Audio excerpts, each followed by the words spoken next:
Oregon House Publishers presents Heroes and Rascals of Old Oregon, Offbeat Oregon History, Volume 1, written and read for you by Finn J.D. John.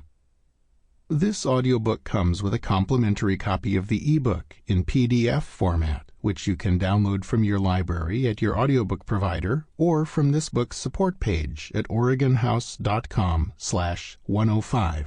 That's OURAGAN-house.com.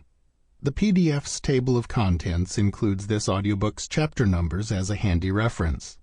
All primary and secondary sources used in researching the stories told in this book are listed in the PDF as well. You will find a list of them at the end of each story in the PDF. However, to avoid tedium, bibliographies and lists of sources are not narrated in the audiobook edition.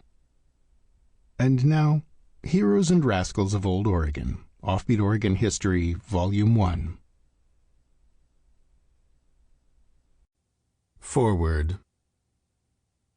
The audiobook you are setting out to listen to is the fruit of a decision I made exactly 10 years ago, almost to the day, while strolling along the old 804 trail in Yachats, Oregon. With your indulgence, I intend to share that origin story here in the foreword to the first volume in what I anticipate will be an 8-book series, collecting the stories that have filled the weekly Offbeat Oregon History newspaper column for the past decade in one updated, binge-friendly package. The beauty of a foreword as a place in which to indulge in this sort of thing is that it is easily skipped over. So if you find yourself glazing over as my voice drones on and on talking about myself, simply skip to the end and start right in on the first of the actual Oregon history stories. You see, I like to think I'm pretty good at picking out interesting stories to write about, and I hope that once you've heard a little bit more, you'll agree. But you know, we all tend to find ourselves to be the most fascinating of topics, so my radar's a little off when the target of my storytelling is yours truly. I can almost guarantee the stories in this book will not be boring. I can make no such representation as regards the foreword.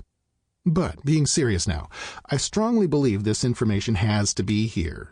Because today, more than ever, any piece of information that you take into your mind and make a part of your life has to have some sort of pedigree. You must know the source of the information before you know if you can trust it. I'm old enough, and maybe you are too, to remember a time when having a realistic-looking photocopy of a newspaper clipping was virtual proof that a story was truth. It's not like that anymore, as you undoubtedly know well. The summer of 2008, as I write this exactly 10 years ago, was when I first developed the idea for what would become Offbeat Oregon History. I had been working in newspapers for years, except for a brief interlude during which I'd tried to become a magazine publisher. I'd been a newspaper guy since 1989 when I joined the staff of a student-run periodical at the University of Oregon. And over the years, the business had been pretty good to me until there had come a time when it was not. My boss had been fired and replaced with a fellow who, although affable and professional, seemed not to fully trust me. It had been clear that I would need to move on soon, and so I had applied for and been accepted into graduate school at the University of Oregon. And so here it was, the summer of 2008, and I would be starting classes in a couple of months.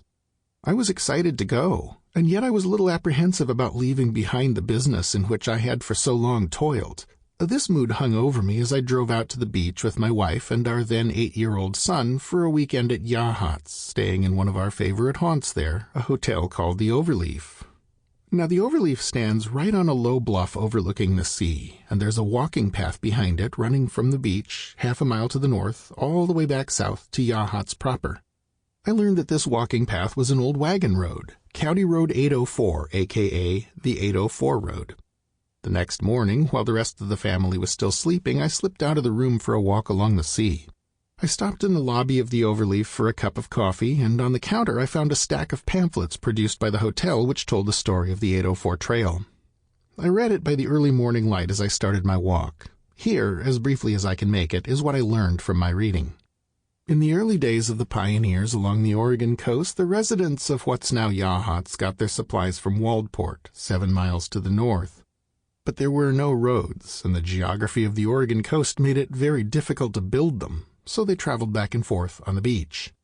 The beach ran unimpeded from Waldport most of the way down to Yachats, but when it got almost there, it was replaced with a jagged line of rocky outcroppings jutting right out into the sea. Fortunately, behind those rocks was Sample complete. Ready to continue?